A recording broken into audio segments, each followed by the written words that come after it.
And we're live. We're live once again. Live. How are you, Dan? I'm tired. You? Got a cold, but other than that, I'm grand. I like how you told me that after you walked in the building. Yeah. I was just like, wow, you never get ill, dude. You're fine. When I get ill though. What? That's just men in general. I get nailed to the coffin. Isn't that just the philosophy of all men? When we have a cold, like we're never ill, we're always dying. You know? Well, it's either not dead or dead. It's one or the other. It's like an on-off switch. But we are well enough to continue this month, though, aren't we, Dan? Well, So, I am. Well, I certainly am. I mean, I'm scraping by, but I'm doing my best. It's Massive March, of course. This is films that have made an absolute fortune. Yes, yeah. Like, I'm not talking about any films this month that didn't make at least 1 billion. Yep. At the box office. There's one I was expecting to see. I've been hoping to see come up. I've already seen the rest of the month, and I'm like, oh, it's not there. Yeah. Sometimes I'll tell you what I want. I want Titanic. But the issue is we've already spoken about Titanic.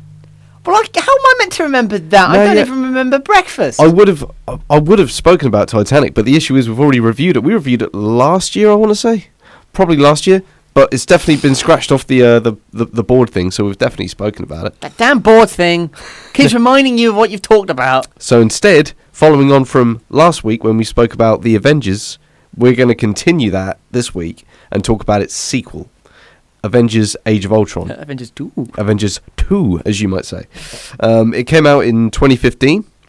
Avengers: Age of Ultron may be the least good Avengers film out of the four, but that's crap. Yeah, compared to films that are better, yeah, sure. Okay, then yeah. But you know, it doesn't mean it sits as like one of the worst things the MCU has ever offered us. It's nowhere near that bad.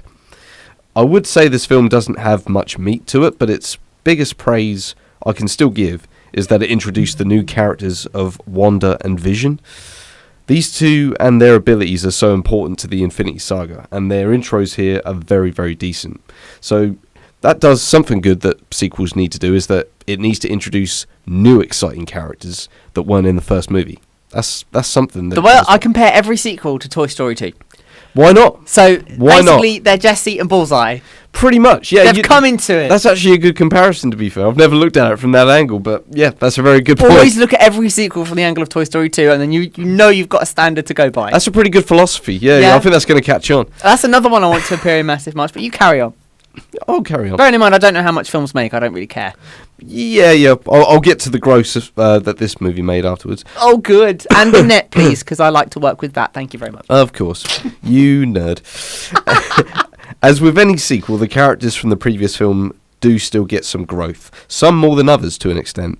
You have Iron Man, who is low-key the villain of the whole movie, and his scene with Bruce before they create Ultron kind of proves that.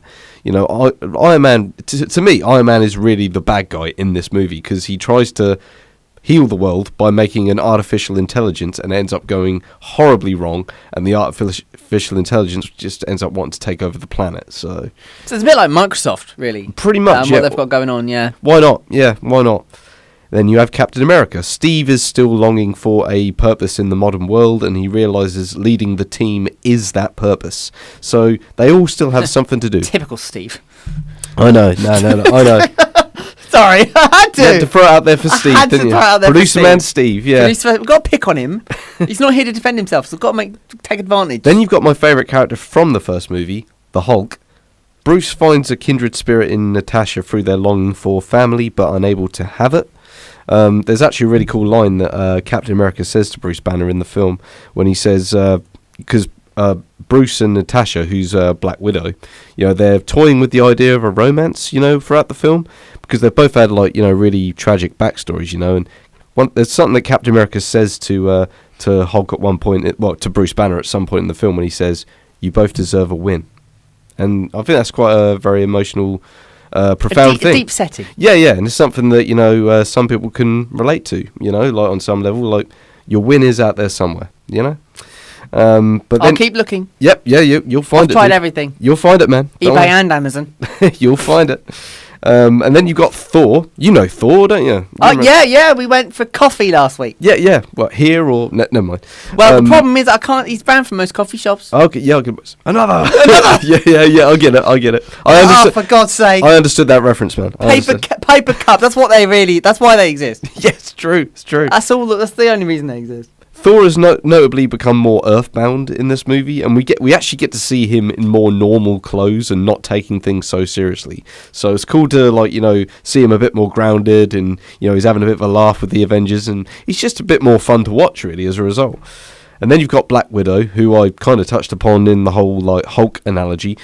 She allows herself to be vulnerable with Bruce as her past mentally catches up with her.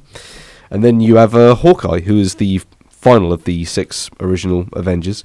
Clint has the biggest arc in the film since he was sidelined in the first movie, as his family is revealed, and he shows what the Avengers really fight for, which is a longing for a happy life to an extent.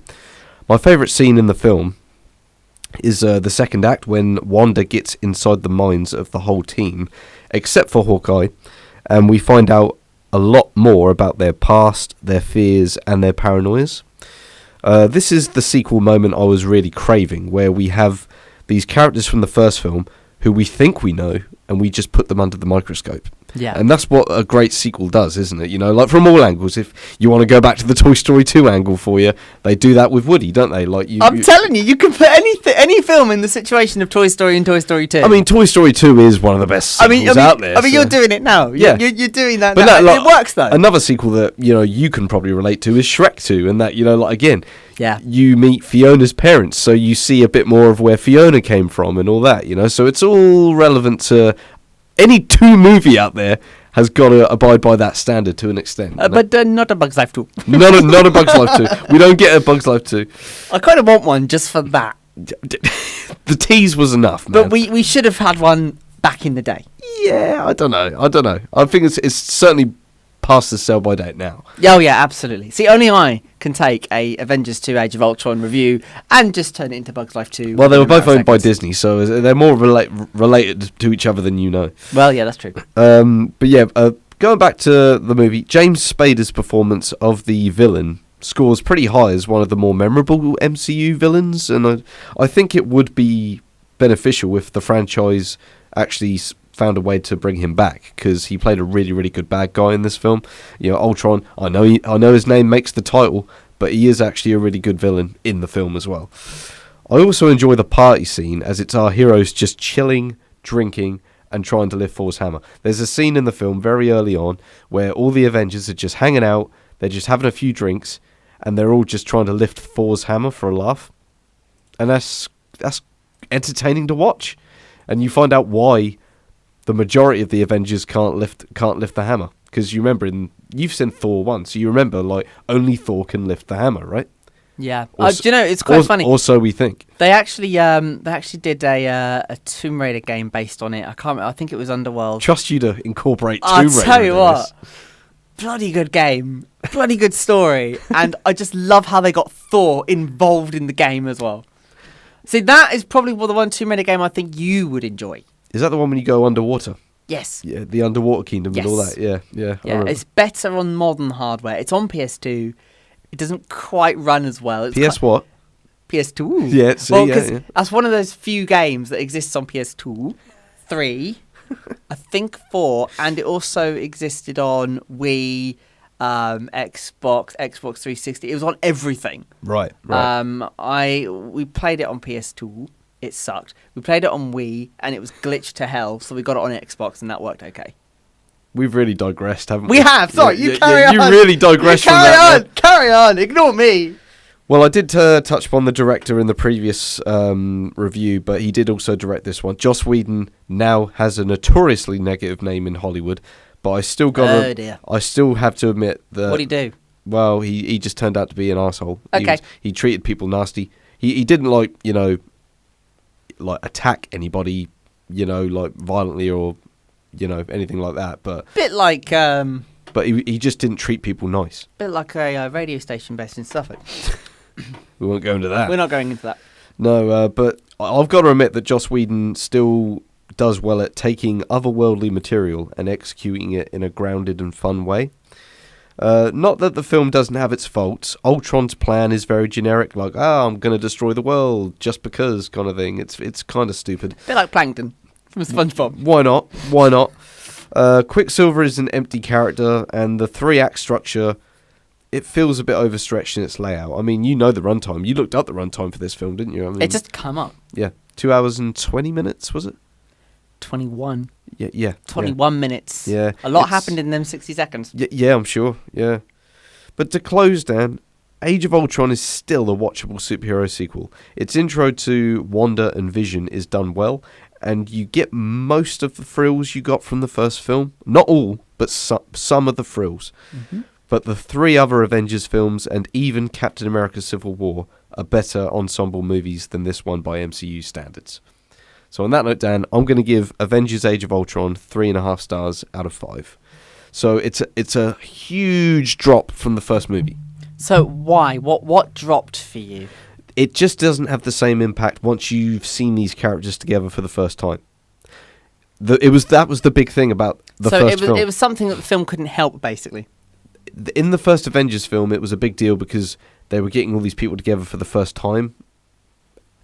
And nothing like that had been done before in cinema. Like, team franchise, team-up movies. They'd never done that before. But a sequel can only be just as good as. Not all the time. A lot of the time. This is just one of the sequels that falls by the wayside.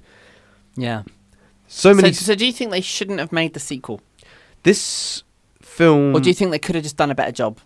I think this film was still needed because it sets up stuff for the third movie and the fourth movie, which are both far superior to this one, but neither of them are as superior as the first one. The first one still has a warm place in my heart because... It's a little bit like the Harry Potter Deathly Hallows Part 1. It's filler. It needs to be there as a gear that you need to use to get to the next gear. That is a really good comparison, actually. Yeah, like Deathly Hallows Part 1 is complete filler, isn't it? And to think, you remember what gears are. You've been in automatic now for, 4 months? Yeah. I mean, I'm doing quite well, really.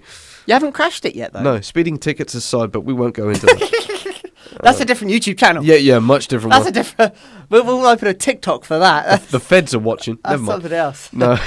Good evening, officer. Yes. Give him a wave. Hello. What? You got to talk to him in their native language. Yeah, makes complete sense. Anyway, okay, massive downgrade. Still watchable. But rest assured, because we'll be talking about the third Avengers film next week. You're doing it again. You didn't do it to me last year, but you're doing it to me this year. Yep. You're giving me a series. But rest assured, we're going back up in the rating scale for the next one. So I'm going to have a lot more fun talking about the third one than I did about this one. The third film is climactic.